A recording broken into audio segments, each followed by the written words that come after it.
Welcome to the cheating channel. It was unusual for me to work on a Saturday. The only reason I was in Lancaster today was to calm a special client. I work at a manufacturing company called Pidone. We produce phones.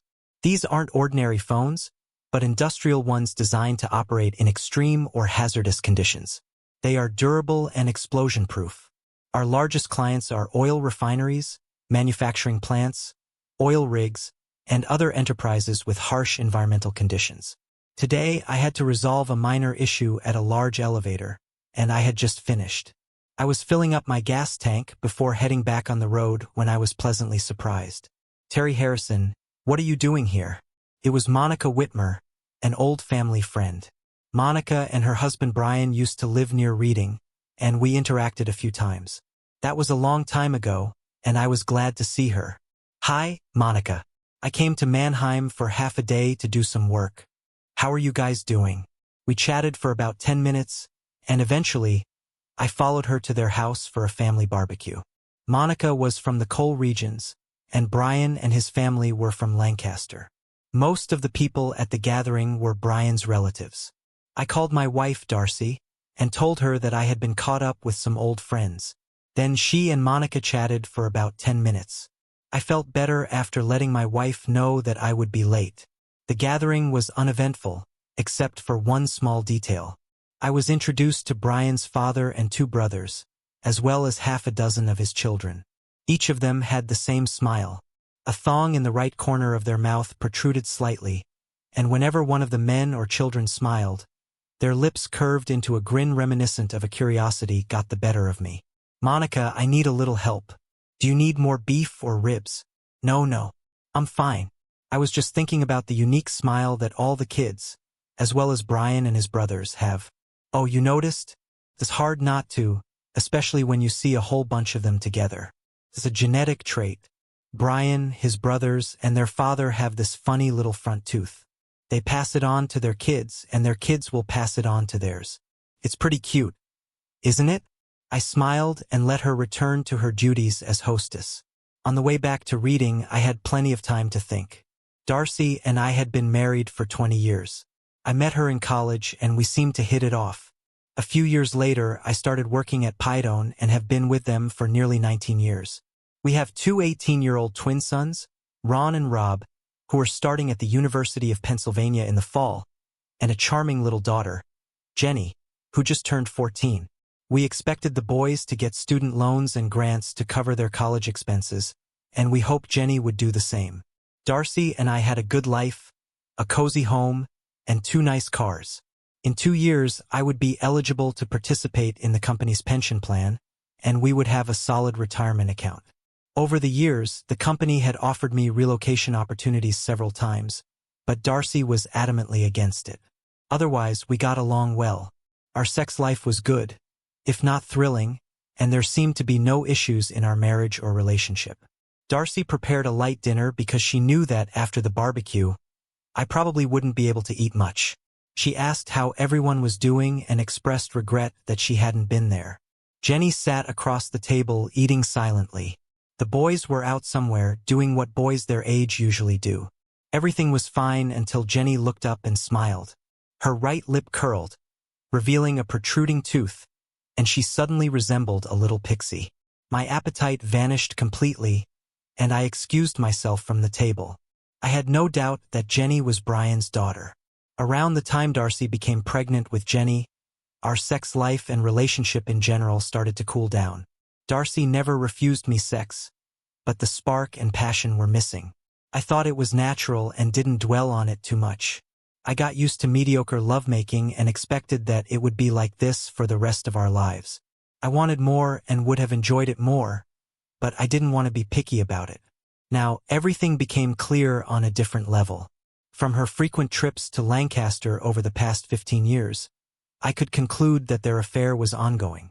I'm not prone to confrontation, but I felt I needed to talk to Darcy about it and hoped I could do so civilly. Hundreds of other questions began swirling in my head, and by bedtime, I felt completely drained. I told Darcy that I wasn't feeling well because of the greasy food and slept on the couch that night. The entire next day, I spent in the garage working on unnecessary projects that I had been putting off for too long. I was trying to kill time and think. The possibilities were endless. I knew I had to take some action, and it had to bring me some sense of satisfaction. I wasn't inclined towards revenge, but I wanted to minimize any chance that my actions would somehow benefit Darcy and her lover. My first priority was to take care of the boys. Even though Ginny wasn't mine, I still loved her and didn't want to hurt her. Although I didn't want to hurt Darcy either, I also wanted to make sure that I wouldn't end up supporting her and Brian for the rest of my life. I was certain that I didn't want to spend more time with Darcy than absolutely necessary. Her reaction during the confrontation would likely determine what I would do in the coming days. I decided that it would be best to have the conversation after Sunday dinner. Darcy was an excellent cook, and that evening's dinner was, as usual, superb. Ron and Rob excused themselves before dessert and went to visit friends. Ginny finished her dessert, and when she went to the living room, Darcy and I were left alone to drink coffee. "Something's been bothering you all day, Terry. Do you want to tell me what it is?" I guess my thoughts were too obvious. "I'm just wondering how long we're going to wait before we tell Ginny who her real father is." I didn't know how else to bring it up. There was a long pause from the other end of the table, followed by a deep sigh. It's surprising how long it took you to figure that out. She remained calm, shifting her gaze from the middle of the table to me. "I don't think she needs to know until she's 18, or unless she has some health issues that make it necessary. Everything is fine as it is. We won't gain anything by telling her now. Is that fair? Fair to whom? A stable family life is important for a girl her age. She doesn't need to know. I'll tell her when the time is right. In the meantime, just keep your mouth shut." I was stunned. I had just told my wife that I knew about her infidelity, and somehow she ended up dominating the conversation and making demands of me. I thought she should be apologizing and asking for forgiveness for what she had done, but that wasn't the case at all. She acted as if she had done nothing wrong, and that everything would continue as it had, whether I liked it or not. My first reaction was to grab her by the throat, but around that time, I noticed a slight movement in the hallway near the dining room. Jenny had been eavesdropping on our conversation. When I fell silent, I heard her quickly retreating. I decided to handle this calmly. "Should we consider getting a divorce? I've just told you that it's important to maintain a stable family environment for a few more years. Divorce is out of the question. What would Jenny and I do if we split up? I think it would be better to wait until she's older and until things settle financially." Everything suddenly became clear. In 2 years, I would have rights to the company's pension fund. In addition to a portion of my salary, Darcy would also be entitled to part of my pension plan when she turned 65. This bitch had been planning everything well in advance. Very well in advance. I had a lot to think about. I sat there motionless, saying nothing. At least we won't have to endure pity sex anymore. That's a big relief. What are you talking about? For the last 15 years, I've had sex with you whenever you wanted, just to keep you from getting suspicious. This went on much longer than I thought it would because you were damn slow to catch on. At least now it's all over. We don't have to pretend anymore. I might even start going to Lancaster more often from now on. I sat there for a few more minutes and neither of us said anything. "I'll move my things into the guest room while you and Jenny do the dishes. I don't want to impose on you more than necessary. You're acting like a spoiled child, Terry. We can sleep in the same bedroom without sex. It's better for the kids." I didn't respond. The guest room had a sofa bed that was incredibly uncomfortable, but at least I wouldn't have to sleep with her anymore. I got up and left the house before anyone could move. I didn't want to answer any questions about where I would be sleeping. After a quick breakfast, I headed to work. I had spent most of the night awake, making plans. It was going to be a busy day. My bosses at Pydone were more than happy to talk with me. I spent the entire morning tidying up all my affairs before clearing my desk and heading out for lunch. As I was finishing a large steak sandwich, I realized I was smiling to myself like an idiot. Everything was starting off well. I spent the rest of the day at the bank, the insurance office, and looking for a job. I got home around 3, which was unusual for me. "What the hell are you doing home so early?" "Quit my job." "What? You like that job? Why would you quit?"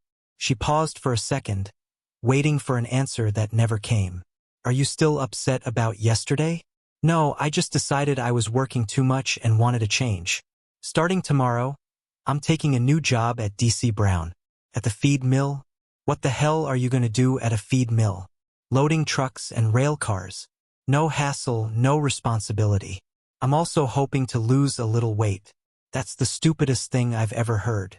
How are we going to pay for the boys' college tuition? That job pays little more than minimum wage. I don't understand what got into your head. What happened to your pension? It's gone. I needed 20 years to secure it, but I didn't have them. Did you get a severance package? What about vacation pay and sick leave? No, no, and no. To get accrued sick leave or vacation pay, you have to give a 60-day notice. You only get a severance package if you're laid off. I didn't give notice. I just quit. And what about the boys' college? No problem. The bank will give us a second mortgage, and we'll get enough to cover the down payment for 4 years for both of them. They can still apply for any grants or loans if needed. And how are we going to make 2 house payments? I think the house will be too big for us without the boys anyway, so we'll probably end up selling it eventually. You've lost your mind. Darcy shook her head, unable to believe what I had done, and walked away. A sense of pride and accomplishment overwhelmed me. My plan was coming together. Over the next 2 months, my relationship with Darcy only worsened. However, my relationship with Jenny improved. Jenny became the perfect little daughter, even though she wasn't mine. I wasn't sure if she had actually overheard my conversation with Darcy. The second mortgage on the house was secured without any issues, mostly because I had prepared everything in advance. Every dollar went straight to Penn State University to cover Ron and Rob's tuition. We could no longer afford the mortgage payments, so the house was put up for sale. I quietly sold my collection of guns and coins and stashed the money in a safe place. I traded my BMW for a used Ford pickup to avoid any additional bills. Darcy and Jenny kept their cell phones, but I got rid of mine and told the boys to take theirs if they wanted. I barely made enough to cover utilities and buy food. We had to defer the mortgage payments until the house sold. The bank understood. After the house was sold, we still had about $30,000 left. I took the entire check and bought Darcy a new Lincoln sedan. I made sure to choose a model with the highest possible depreciation rate. In 5 years, it would be worth almost nothing. I hope she liked it. We rented a small house in a modest part of town. Darcy started going to Lancaster more often. We never talked about it. I tried to save a little from my paycheck, but it didn't work out. Darcy didn't know this, but all the life insurance policies had been canceled or cashed out. That money also went into my secret account. Jenny and I grew very close. She began to distance herself from Darcy and became more attached to me. I didn't mind, but it seemed to irritate Darcy. The boys were doing great in college. When Jenny turned 16, I asked her if she wanted anything special. She whispered in my ear what she wanted and asked me not to tell her mom. Darcy was absolutely furious when she saw that Jenny had her right canine tooth removed. Because it was growing out so much, the dentist was able to remove it without leaving a gap where it should have been. There was a small sore spot on the gum where the tooth had been, but he said it would heal without a trace. Jenny was thrilled. Darcy didn't speak to me for an entire week. I thought it was a great gift. I lost almost 15 kilograms working at the feed mill. With the right lighting, it even looked like I had abs. I think I was fooling myself, but it was nice to dream. The first few weeks, everything hurt, but over time, it became enjoyable to exercise. Jenny was in her senior year of high school, and we became best friends. It was her choice, not mine, but I was flattered. Out of the blue, Darcy went from being sullen to being happy. She was cheerful and bouncing around like a little girl. I tolerated it for a few days, then cornered Jenny. What the hell is going on with your mom? I'd rather not talk about it. She's acting disgustingly. What do you mean? 3 days ago, she found out that Monica Whitmer has cervical cancer. The doctors say she has less than 3 months to live. Ever since Mom heard about it, she's been giddy. I think it's awful that she's taking so much pleasure in someone else's misery.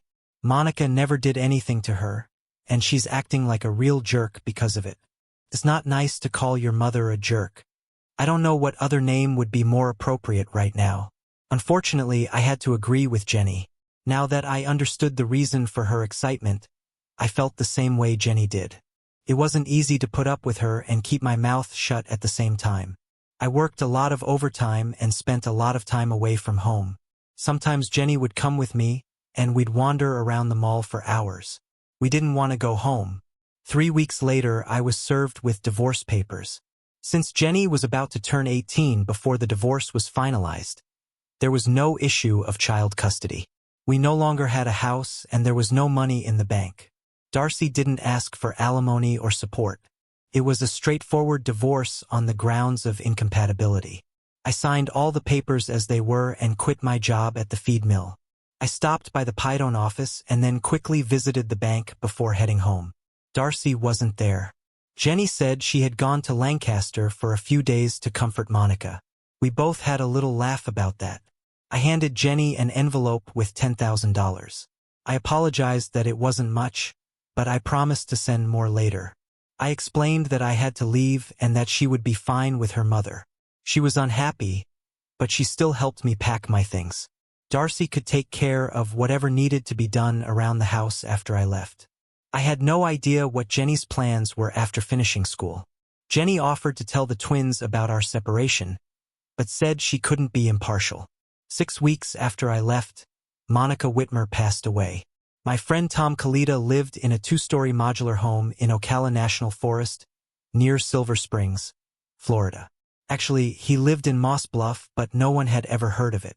He retired from the Air Force and spent most of his time fishing and going to yard sales with his wife, Wanda. Tom had been urging me to visit for years. It was nice to have a place to go. I had always admired those fishing shows on TV where they catch monster fish with ridiculous lures. Tom spent the next few weeks proving that it was real. He taught me how to cast a popper over the tops of lily pads. It was thrilling to watch giant mouse explode out of the water after those pesky, uninvited guests. For the first few months, it was fun, but then it started to get old. I didn't hear anything from home, mainly because no one knew where I was. I was counting the days until the divorce was final. Tom and Wanda knew what was going on and were very supportive. The day after the divorce was set to be finalized, Tom and Wanda were going to take me to Orlando International Airport. I had packed lightly, so it wasn't hard to get my things together. I left the Ford pickup with Tom as a thank you for putting up with me, and then things took a strange turn. We had barely pulled out of the driveway when a black SUV approached us. Tom had no idea who they were. Clyde Green introduced himself and his partner, Dave Fielding, as FBI agents. "We're looking for Terry Harrison. Can you help us?" Agent Green, apparently the senior of the two, asked. I didn't say anything, just slightly raised my hand. "Mr. Harrison, we need a few minutes of your time. Can you help us?" "Sure, no problem." Tom and Wanda smiled slightly at the group and went back inside the modular home. We all sat down at the picnic table on the patio in front of the house. Clyde placed a small recorder and a notebook on the table. "Tell us about your trip to Lisbon, Mr. Harrison." "Nothing special. I'm transitioning to a new job in Lisbon." "Why now?" "I assume you probably know that my divorce was finalized yesterday. I postponed the move until the divorce was official." "Is that a problem?" "No, not at all. We're just trying to clarify a few things. Let's cut the nonsense. What the hell are you doing here and what the hell do you want?" "I've got a plane to catch and I don't want to play cat and mouse." "Get to the point, damn it." Green and Fielding exchanged glances and shrugged. Green closes notebook. "Brian Whitmer was killed yesterday afternoon in a car bomb explosion. Given the circumstances surrounding your divorce, we felt it was important to speak with you." "Wow, just in time. Well, I suppose you know that I've been here for 3 months and Tom can confirm that. I have absolutely no knowledge of explosives. And to be honest, I really had no reason to wish Brian dead. From my perspective, he did me a favor. I wanted to get rid of her and couldn't wait for it to be over. I'm not at all upset about his affair with my wife.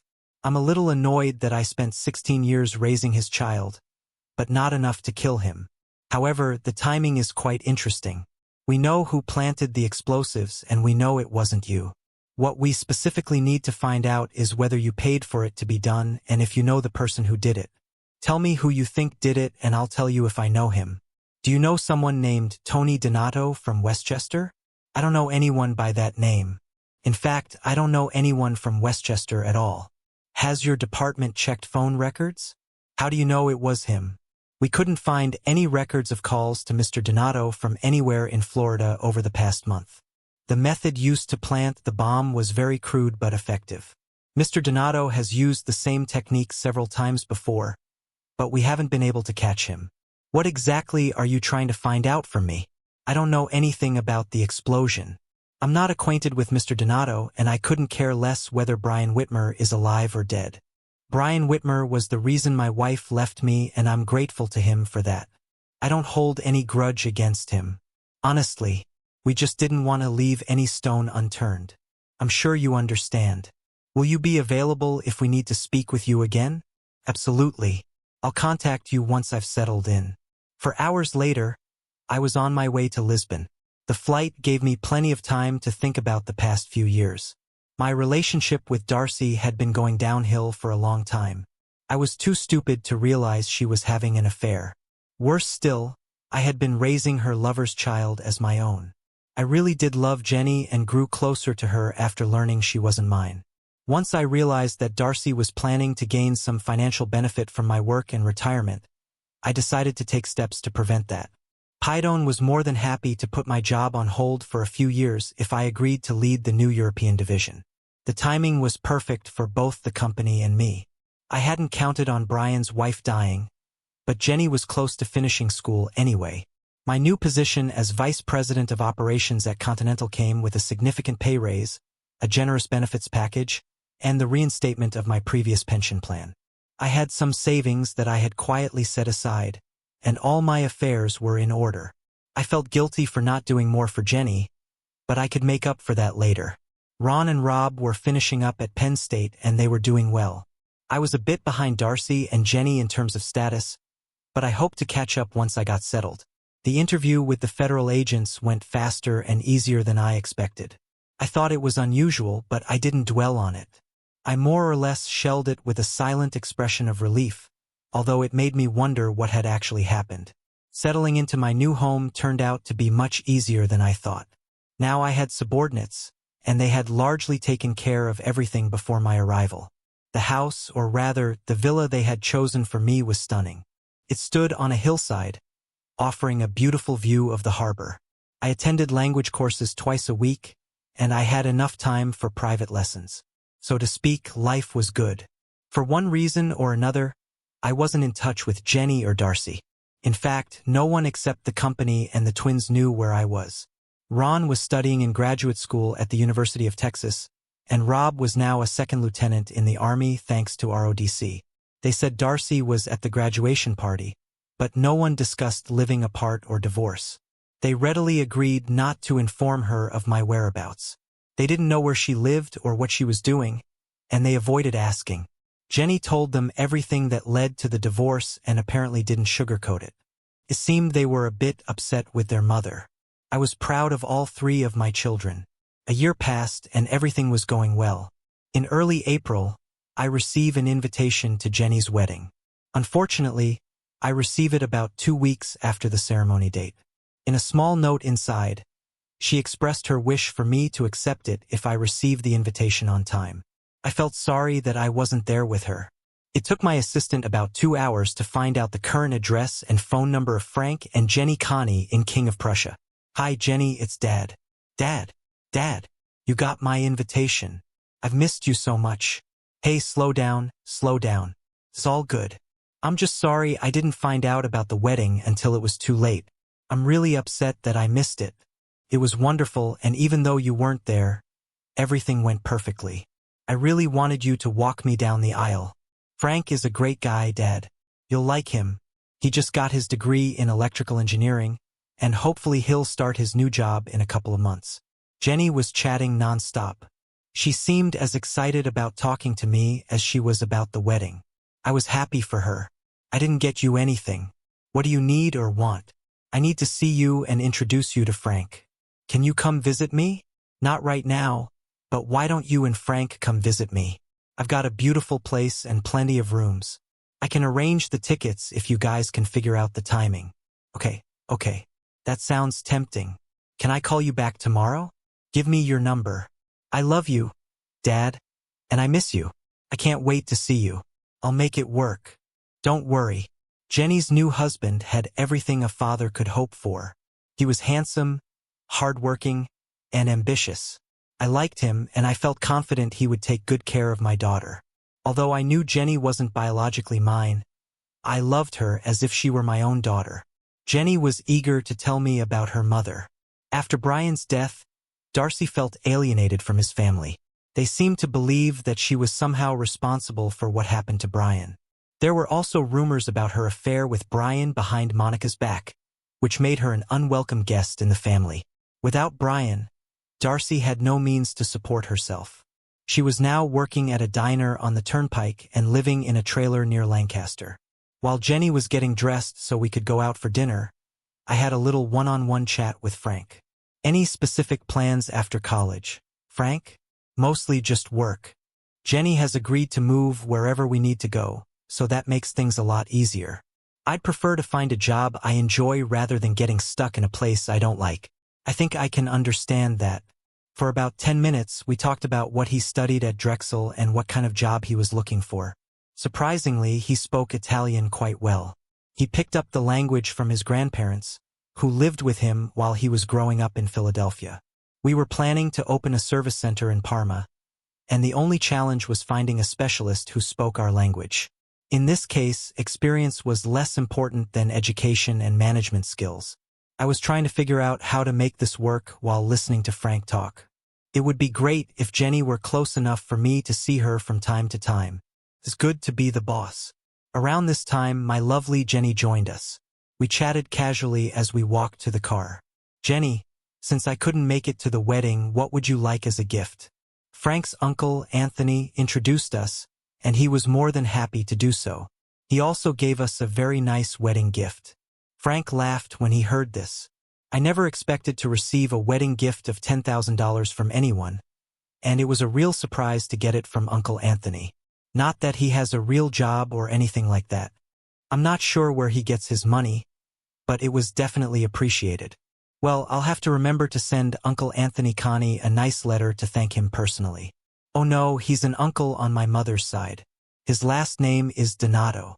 I glanced at Jenny, and a slight smile appeared on her face, like a pixie's, only without the protruding teeth. Thank you for listening until the end.